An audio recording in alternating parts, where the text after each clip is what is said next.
Thank you everyone for joining us today. My name is Michael O'Neill. I use he, him, his pronouns. I'm the Administrative and Operations Manager for the Chamber, and I'm helping organize our lovely LGBTQ plus job week. We thank you so much for signing on. Today, we are very excited to welcome Jonathan Webster from TierPM Workforce Solutions. He will be leading a webinar for you all on how to nail the job interview, how to prepare for it, how to do great during the interview, and what to do as follow-up. Closed captioning for this webinar is available. You should have a setting somewhere on your taskbar that might be on the bottom of your screen or at the side, depending on your personal Zoom settings. They're enabled, so you just have to go to the setting and click to turn them on. If you have any questions throughout the webinar, please feel free to drop them throughout the Q&A function, also on that taskbar. We'll be doing 3 waves of Q&A. So we'll be, after we talk about pre-interview, we'll be doing some questions and answers, and then we'll be doing the same after the mid-interview section and the post-interview section. And if you have a question later on that you've realized you've got to ask earlier, no worries, drop in Q&A and we'll get to it at the end. With all that said, I would like to turn it over to Jonathan and begin the presentation. Thank you, Michael, and hello to everyone on this fine Tuesday. We will be speaking about some interview tips and best practices on how to nail an interview. I feel like this isn't rocket science, so it's really going to be more of a reminder to all of you. Might even, essentially be something that you've maybe overlooked during your interview process and something that you can, fine tune going forward. So that said, I've been in the recruiting industry for a little over 17 years, and certainly during that period of time, I've helped people to prepare for and nail, and then ultimately, the download after an interview takes place. So that said, we'll talk a little bit about what to do in preparation for an interview. So one of the best things to do is to research the company from a historical perspective and from a recent news angle. Companies love when you come in armed with the data about them. It shows that you're looking at this opportunity more than a job, but you're looking at it, from a career perspective, and that you're going to be invested in, not just your 9 to 5 or your paycheck, but in the overall success of the organization. And like I said, companies, they love when you come prepared, and ultimately you really don't want to look like a deer in the headlights when they say, what do you know about us? Or, tell me a little bit of research you've done on us, or what have you heard about us? And you have no answer. So you definitely want to do that research. Another thing you want to do is practice answers to expected questions. And more importantly, you don't want to sound like a robot. So, get ready to answer those questions about your strengths, about your weaknesses, those questions about what it is you bring to the table. That question like, why you and not someone else? Or that question like, why us for your next career move? So ultimately be ready to answer those tough questions. Another thing you'd want to do is be prepared with specific examples, outcomes, numbers, things to share to validate your answers. If they ask you, tell us about a time that you endured a tough situation and were victorious, or something like that. And anytime you can present figures or specific examples or specific experiences, they'll always validate your answers, and it gives the interviewer some color around what it is you're talking about. You want to check, if you can, online for hiring websites like Glassdoor, and there's a couple other ones for Hiring Insight. A lot of times people on there, will post experiences about either their time with the specific company or interview experiences. I would say that last one, take that with a grain of salt, because a lot of times when you go on sites like Glassdoor or those other sites, there's a lot of reviews left by disgruntled employees, or there's reviews left by people who interviewed with the organization and ultimately didn't get the job. I can tell you, I love the company I work for, and I've never once felt the need to go on Glassdoor and talk about how great they are. So again, take that with a grain of salt, because a lot of times there's relevant information there, but there's some information on there that's left by some disgruntled people. And with that, Michael, that concludes the initial the pre-interview portion. So if there's any questions. Yes, and at this time, for any questions about pre-interview tips, feel free to drop them in the Q&A. There's none at the moment, but I'll give it a second for people to pick them out. Excuse me, I'm getting over a little bit of a cold, so I just have a little bark every now and again. No worries, it's that time of year. Yeah, absolutely, absolutely.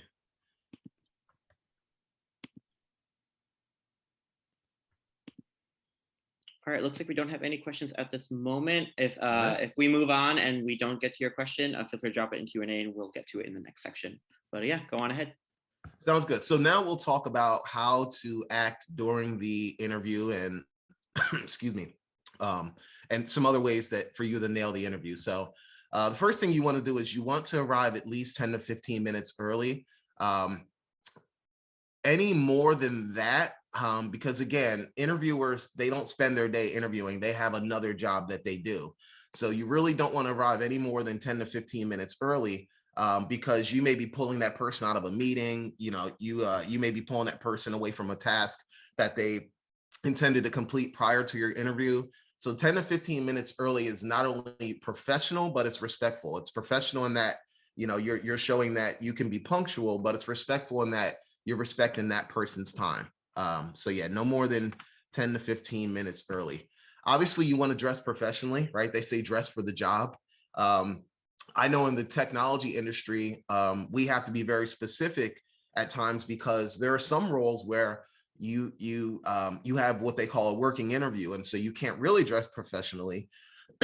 You have to dress to do the job. But other than that, you definitely want to dress to impress, as they say.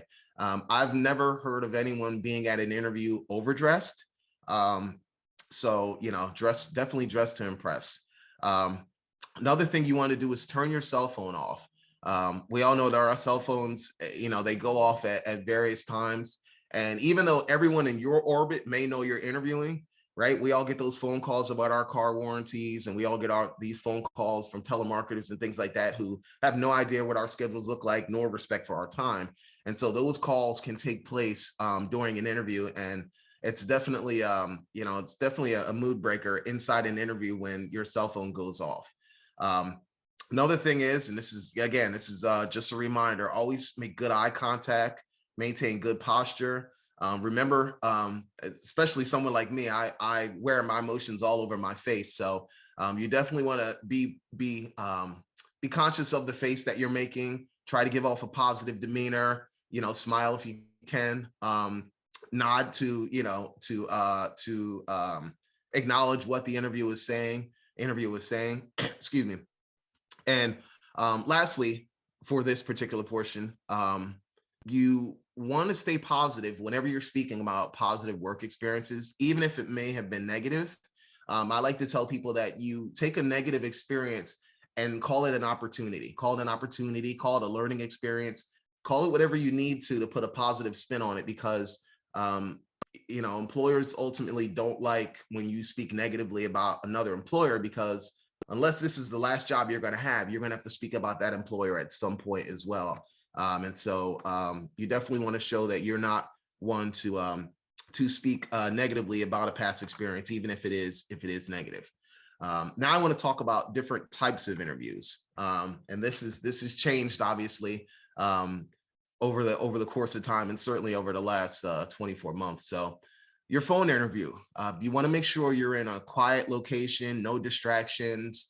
Don't take it from the car where, excuse me, you can hear other cars coming past, or sirens or horns, or any of that sort of thing. So you definitely want to be in a quiet location, and somewhere where you're not distracted, and you can ultimately give all of your attention to that call. Be prepared to answer the call at least 15 minutes in advance. So don't wait until the last minute to get yourself situated. Get into your quiet location, get yourself set up, get whatever documentation you need in front of you, perhaps a copy of your resume to go along with the interview. But at least 15 minutes, get into to your quiet place to be able to take your interview. And again, employers, they just like arriving early. They like when you call into a phone interview early to test the technology. We live in a technical age, and when it fails us, we hate it, but we need it. So be prepared to test your technology. prior to the call. So another interview type would obviously be in person. And as I said earlier, be aware of your body language, make eye contact, dress for the job. All of those things we talked about earlier, ultimately, they apply to the in-person interview. And now it brings us to our new normal, which is the virtual interview. We're seeing more and more of that. And I know over the last, 24 months, I've set up more virtual interviews than I have in person. Again, it's same with the phone interview. You want to be quiet, good location, no distractions. This is even more important than the phone interview. You want to test the platform ahead of time and log in early to get ahead of any technical issues, whether it be a link's not working, you've got bad internet connection, practice screen sharing if the platform is virtual to you, test your background, see what the interviewer is going to see. Practice screen sharing if that technology is new to you. Record yourself doing a mock interview so you can view it later to give yourself feedback. That'll give you a chance to really take a look at your body language and facial expressions and things like that. And as I mentioned before, be cognizant of what is shown in your video and on your background. Ensure your lighting is appropriate.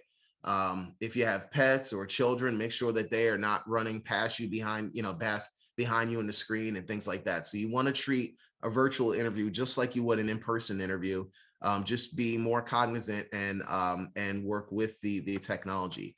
And that said, Michael, that is the during interview portion. So if there's any questions, I'm happy to answer now. Sure, and we do have a couple of questions. As a queer non-binary person, what would be appropriate dress for interviews? How should we approach this during interviews? So speaking specifically about like dress code and like, sure. Yeah. So I would say that, short of saying wear whatever you want, feel free to wear whatever you feel is professional, right? If you want to wear, a button-down shirt or a pantsuit or anything like that, feel free to wear whatever you'd like to an interview. I'd like to think that in this day and age, employers are much more, cognizant of people. And so, yeah, short of saying wear whatever you want, I mean, obviously don't show up in a t-shirt and shorts, but whatever you feel is professional and whatever makes you feel comfortable to give the best presentation of yourself, right? Because your interview is you presenting yourself and why you're a match for that job. So ultimately wear what makes you feel comfortable and is a professional expression of you to the interview. That would be my advice. Lovely. Thank you so much. You got it. Right. Next question. What should I do if I hit traffic / other trouble and am late to an interview? Do you have any suggestions for making up for that rough start? Yes. So the first thing you do is when you get the location for an interview, obviously plug it into Google Maps and map it in.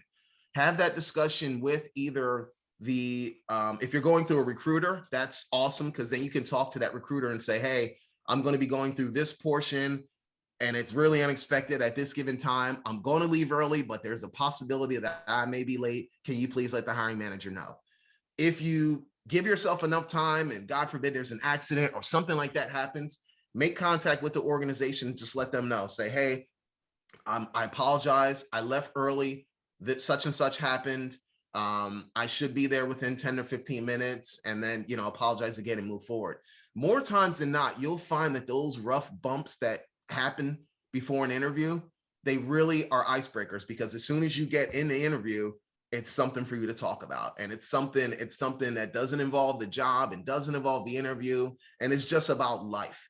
And it oftentimes gives you and the interviewer a chance to just break the ice and be people for a minute before you go into what it is that you do professionally. So again, make contact, keep the lines of communication open, and that's your best bet. Thank you so much. Are there any buzzwords / cliches I should avoid saying during an interview? I would say that the only buzzwords you want to avoid are things like just be really cognizant of how you speak. Take time to think about your answers so that you're able to express yourself in a very clear and concise way. I would say this. To be honest, we ask a question and someone says, well, to be honest, well, employers, they expect you to be honest. So you don't want to tell them to be honest, to be honest, to be honest, because that means that you're being honest at that time, but potentially you're not honest other times. But other than that, I would say those are really the only buzzwords I would avoid. Take your time again to think about and process your answer. And again, this goes back to the pre-interview process, where you start to think about those tough questions that potentially could be asked of you. You know, why you left your last employer, why this stint on your resume is only 9 months. Think about all of those things. And again, not to stand on my soapbox, but I will. Working with a recruiter is always good because recruiters can prepare you for those things. Recruiters can look at your resume and tell you what questions are going to be asked of you. And oftentimes a recruiter will have worked with that hiring manager before and tell you a little bit about their interview style and some of those questions. So that's my advice on that. Great, thank you. This person is asking if you have any more additional specific tips for remote interviews. No, I mean, remote interviews, and I've found because remote interviews have kind of been the norm for the last 24 months, I found the remote interviews to slightly be less formal or more informal. And I've been on interviews where people's children start calling them, or dogs are in the background. And 9 times out of 10, the employer gets it. They understand that we're not virtual because we want to be. We all were virtual at one point in time because we had to be. And so, there was one point in time where every person in your house was home and all of you were doing something virtual, whether it was the kids in school or whether it was, another person doing a virtual portion of their job. And so background noise was the norm and things like that. So do the best that you can to make sure that you're in a quiet place, good background, prepared, dressed to impress, and then, do the best that you can. You're going to have technical issues. You're going to have, different things come about. I'm giving this presentation from my house. My mailman may pop up right now and ring my doorbell. Things happen. So there's not too much more advice to give around virtual interviews, other than I'll ultimately say roll with the punches. Don't let any bumps or snags or anything like that knock you off your game. Just keep going, keep moving forward. That's good advice. Thank you. I hate the dreaded, what is your biggest flaw question? Do you have any advice on how to best answer it? Yes. Your biggest flaw should not be something that is, for lack of better terms, a flaw. A good answer I like to give when people ask me about my biggest flaw or, area of weakness of mine, I say time management, right? We all could be better with time management. We all could find better ways to use our time. We could find better ways to be more efficient, find better ways to get more done between 9 to 5. So, and when you're asked about a flaw or a weakness, I would talk about an opportunity. Talk about an opportunity for you to be better. And it's not something that's just individual of you. It's something of all of us. Talk about an opportunity for you to be more efficient and be better and to grow, right? Because we all need to grow. My high school basketball coach used to say, no one stays the same. You either get worse or you get better. So talk about something that you want to get better at, not something that slows you down or is a parachute, if you will, or is something that keeps you from being as good as you need to be. Thank you. This is a follow-up to the first question. Unfortunately, it's generally more acceptable for an assigned female at birth, non-binary person to wear more quote-unquote masculine professional clothes, such as a pantsuit, as you mentioned, than for an assigned male at birth, non-binary person to wear quote-unquote feminine professional clothes. Would it be an issue if an assigned male at birth, non-binary person wore a dress / skirt / blouse, etc. to an interview? I personally would say it would be acceptable. And I will throw this out there and say, again, I stick to my initial advice, which is wear what makes you comfortable and gives you the best feeling about yourself to present the very best of you. And I'll close that with saying, if you wear that to an interview and you either get backlash for it or you don't get the job for it, ultimately that's not anywhere you want to work anyway, is what I would say. Yeah, and I was just going to say, from a chamber's perspective, that's also something we encourage people to do, is if you run into an issue in a job interview like that, specifically around an LGBTQ issue, and yeah, basically what you said, like if it's an issue for them, then it's probably a place you wouldn't want to work anyway, which still sucks, of course. But yeah, but you know what? Things like better to find out at the beginning than to find out once you're a month in, you know? Sure. The encouraging thing is, I can tell you from my standpoint, just because I work with so many companies, diversity and inclusion is promoted these days. And so feel good about that, because that means you're going to run into less and less opportunities, or I should say opportunities. You're going to run into less and less situations like that. That portion of the world is shrinking. So again, give yourself the best opportunity to put your best forward and present the very best of you. And whatever that means, in terms of what you wear to an interview, you do that. And as a related plug, if you're interested in working for companies that are making a deliberate effort to be LGBTQ plus inclusive, you can go to the Chamber's job board. I dropped the link in the chat. It's business.malgbtcc.org/jobs. All of the jobs on that job board are from our partner companies who have committed time, effort, and money to our chamber, to our mission, working towards LGBTQ plus inclusion for their employees, to doing business with LGBT-owned small businesses. They're all companies that we work with and trust. So if you go on our website and look at the open positions there, you can know that they are making a deliberate effort to include our community. We have one more question for this section, excuse me. What should I do if an employer is late to an interview? I have had interviews scheduled before where they simply never called me, and I wasn't sure how long to wait or how to follow up.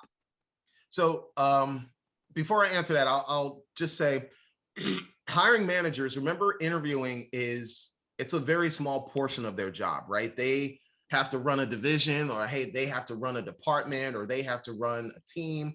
And so a lot of times, and I've had my clients do it before, where I've put an interview on their calendar and then I get a call from the candidate and they say, the interview is not here.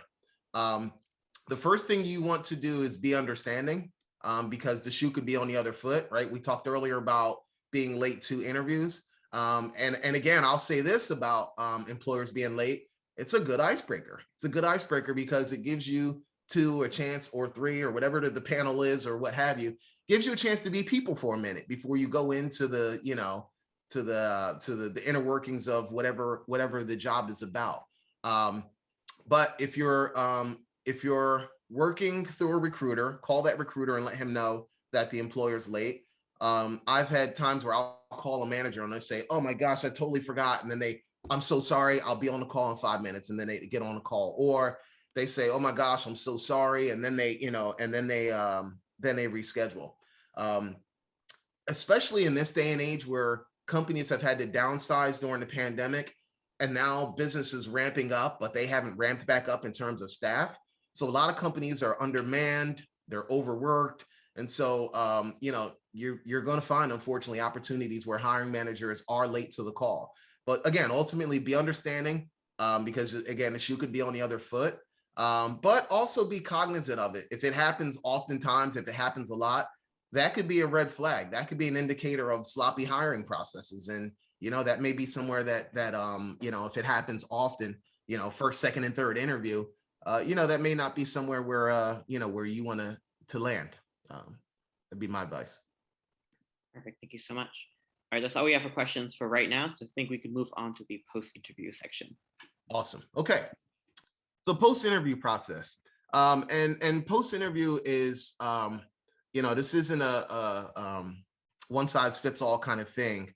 But take some of them, and some of them will help you. So you want to spend time after each interview and try to remember each question that you were asked. Remember as much as you can, so that you yourself can kind of play back in your head and say, how could I have answered that better? Or what's a different way I could have said what I was trying to say? And also, it gives you an opportunity to say, ultimately, I may be asked that question again.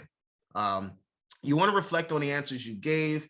how you may have answered them differently when inevitably asked again in a future interview. And again, I'm just reading my bullet point.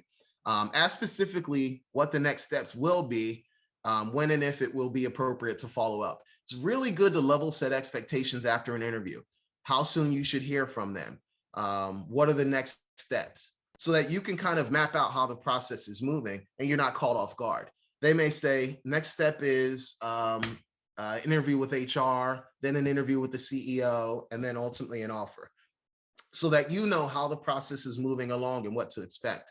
Also, it gives you a chance to kind of map out other things that you're doing. You may be interviewing other places. You may be waiting to hear back from other companies and potential offers. And it gives you a chance to say to the hiring manager, being fully transparent, I've interviewed other places. I could potentially have an offer within a week. And it gives that company a chance to say, oh, okay, well, if we really like this candidate, let's speed up the process. Send a brief thank you email within 24 hours, same day if possible. And if sending to multiple people, send a slightly customized email to each person, just so that, they work in the same organization, so they'll certainly share what was sent. So customize it to each one and their appropriate interactions within the interview. Excuse me, keep your message brief, but include one thing the interviewer said that impressed you, or include one area of the job that you feel that you'll be the best fit, or include one thing that happened during the interview that potentially was funny or what have you, but just an overall positive experience, and just write them a nice note thanking them for their time. And ultimately, you want to express your interest in the position.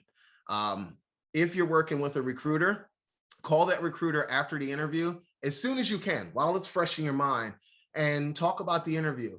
The recruiter may ask you, did they talk about next steps? Did they ask you questions like, when can you start?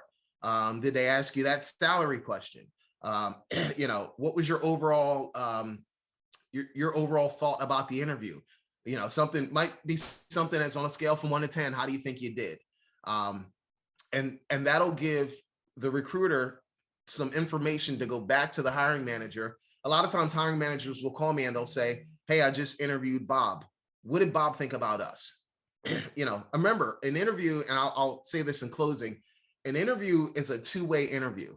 It's not only the interviewer interviewing you to see if you're a match for the job, it's you also interviewing that interviewer to see if that company is a match for you and where you're looking to go in your career. And that's what I have for you, Michael. Awesome. Thank you so much. You're so at welcome. this time, if you have any questions about that section of the presentation, or if you have a question that we didn't get to earlier that you would like to ask, feel free to drop it in the Q&A. And I also will say this, Michael, we obviously are a diversity and inclusion company. And I don't know if you've given out my contact details. I'm happy to do so as well.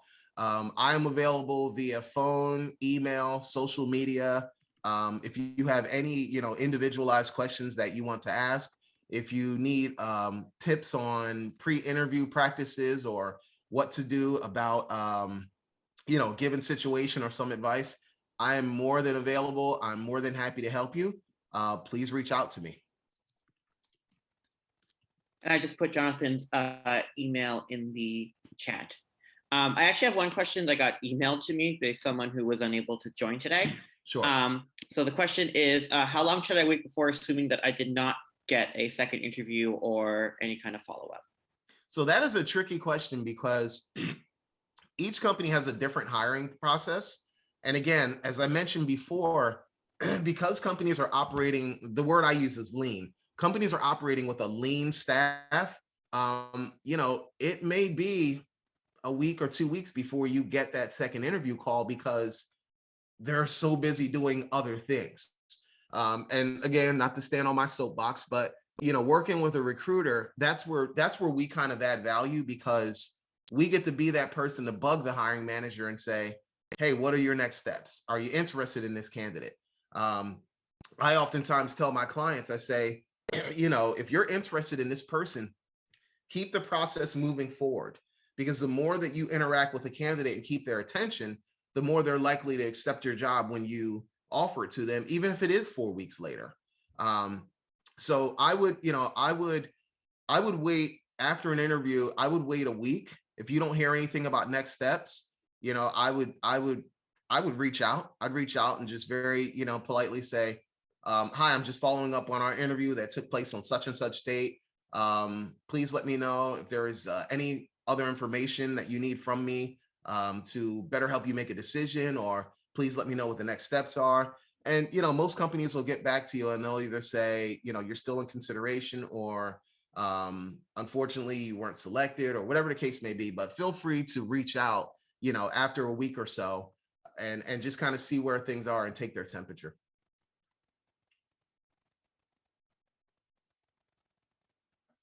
Sorry, it's muted. Even 2 years in, I'm still figuring out some stuff. We all are.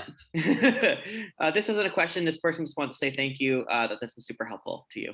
Oh, well, all right then. I thought I was just giving out some reminders, but if I was able to drop a couple of gems on you to help your process, I'm happy to do that.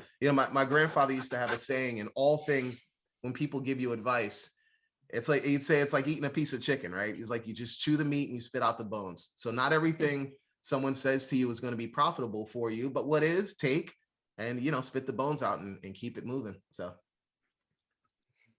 I read somewhere recently that hiring managers don't like it if you follow up after an interview, because it shows that you are impatient and not, quote, trusting the process. And they want you to, quote, trust the process. That is far and few in between. That's far and few in between. And again, just like we talked about earlier when we talked about dress code, you're going to find those managers that are, for lack of better terms, they're jerks. And again, that's somewhere you don't want to work. 99% of hiring managers will look at a follow-up as an indication that you are interested in the job. And believe me when I tell you, in today's economic climate, in today's job world, there are more open positions than there are people ready to fill them. So for a hiring manager to know that you're interested in a job, it makes his life a heck of a lot easier. So, fine tune your interview process to match you, but don't change it so much that you miss who you are. If you're the type of person that follows up on things and likes to know where you are, continue to be that person. There's nothing wrong with that. Wonderful. Thank you. All right, that's all we have for questions right now. So if you have any last minute questions, drop them in the chat now, or in the Q&A now, I should say. In the meantime, I want to say thank you again to Jonathan for joining us today. This was super helpful, and we really, really appreciate your time, and I know our job seekers do as well.